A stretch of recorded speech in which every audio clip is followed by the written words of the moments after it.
ছাদে কি জল চুইয়ে পড়ছে, কোনোভাবেই কি সমাধান করতে পারছেন না? তাহলে আমার এই ভিডিওটা একটু ভালো করে দেখুন, প্রথম থেকে শেষ অবধি দেখবেন। আশা রাখি আপনাদের এই ভিডিওটার থেকে আপনি আপনার কাজের সমাধান পেয়ে যাবেন। দুটো ছাদের যে জয়েন্ট আছে সেই জয়েন্টের গোড়া দিয়ে অল্প করে আস্তে আস্তে করে জল লিক করছে এবং ফোঁটা ফোঁটা জল পড়ছে, তারই সমাধান এখানে দেখতে পাবেন। আমি কিভাবে সমাধানটা করেছি। যদি আপনার অল্প বিস্তর লিক থাকে বা জল পড়ে, সেই জায়গাটাকে আমি যে জিনিসগুলো নিয়েছি সেই জিনিসগুলো হচ্ছে পেট্রোল হচ্ছে 50 টাকা, পরিমাণ মতো শোলা, যে শোলাটা আপনি পাবেন যে কোনো ফ্রিজের দোকানে বা টিভির দোকানে, দেখবেন ওদের ওখানে শোলা অনেক পড়ে আছে, তারা ফেলে দেয়, তাদের কাছ থেকে একটা শোলা চেয়ে নিয়ে আসবেন, সেই শোলা পেয়ে যাবেন সেখান থেকে। আর একটা যেটাতে আপনি গুলবেন আর কি, সেটা হচ্ছে একটা প্লাস্টিকের মগ নেবেন। কখনোই আপনি স্টিলের জিনিস ব্যবহার করবেন না, কারণ আমি এর মধ্যে দেখিয়েছি স্টিলের একটা জিনিস পাত্রে নিলে স্টিলের মধ্যে আটকে যায়, সেই কারণে স্টিলের না নিয়ে পলিথিন জাতীয় কোনো জিনিসের মধ্যে গুলবেন। আর একটা কুর্নি, যে কুর্নিটা আমি ব্যবহার করি, সেই কুর্নিটা প্রথমে শোলাগুলো ছোট ছোট টুকরো টুকরো করে ভেঙে নেবেন, নিয়ে মগের মধ্যে নেবেন, তারপরে উপর থেকে হালকা করে একটু পেট্রোল ঢেলে দেবেন, হালকা করে, বেশি ঢালতে যাবেন না, হালকা করে ঢালবেন। ঢালার পরে দেখবেন ওই শোলাগুলো একদম দেখবেন একটা জেলির মতো তৈরি হয়ে গেছে, আঠার মতো জেলি তৈরি হয়ে গেছে, দেখবেন সমস্ত মগের নিচে পড়ে গেছে। আবার শোলা তার মধ্যে দেবেন, দিয়ে আবার একটু তেল দেবেন, মানে পেট্রোল দেবেন, দেওয়ার পরে সেটাকে আপনার পরিমাণ মতো যতটুকু লাগে সেভাবে করে নেবেন।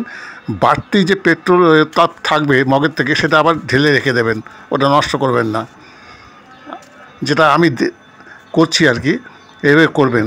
আর আপনার স্টিলের পাত্রটা বরাবরই অ্যাভয়েড করে চলবেন, কারণ পরে স্টিলের পাত্রে আটকে যায়, সেই কারণে স্টিলের পাত্রে না নেওয়াটাই ভালো।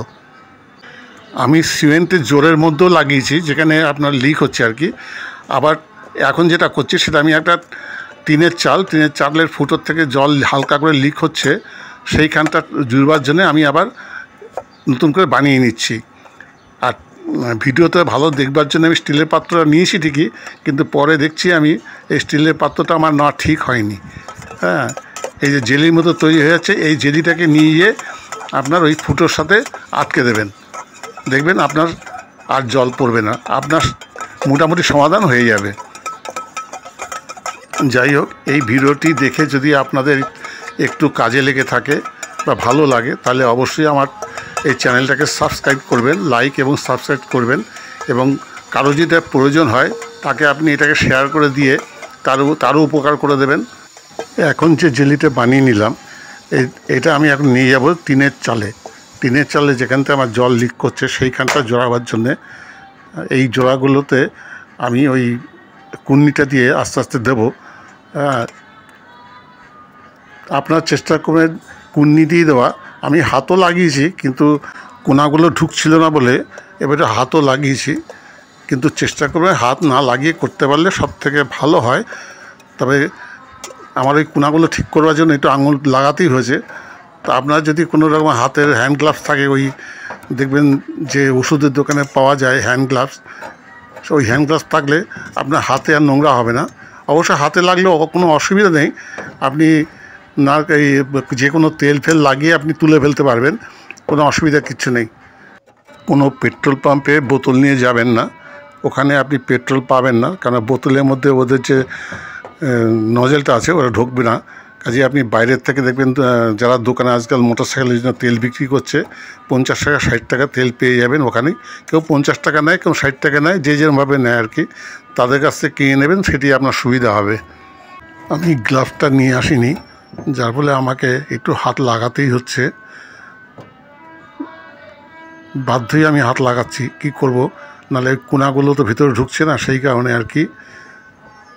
আর প্রচণ্ড মানে আঠাটা জেলটা এমনই যে মানে যেহেতু স্টিলের পাত্র নিয়েছি বলে পুরোটা তোলাও যাচ্ছে না, প্লাস্টিকের পাত্র হলে আর কোনো অসুবিধা হতো না, পুরোটা উঠে যেত। ভিডিওতে ভালোভাবে দেখা যাবে বলে আমি স্টিলের পাত্রটা নিয়েছি ঠিকই, কিন্তু স্টিলের পাত্রটা না নিয়ে ওই প্লাস্টিকের যেটা পলিথিনের মগটা ছিল ওটা করলেই ভালো হতো, কিন্তু কিছু করার নেই, গুলে ফেলেছি। বাটির মধ্যে আটকে রয়েছে তো তুলতে খুব অসুবিধা হচ্ছে। যাই হোক, এখানেই আমি আমার ভিডিওটি শেষ করছি। আপনারা ভালো থাকবেন।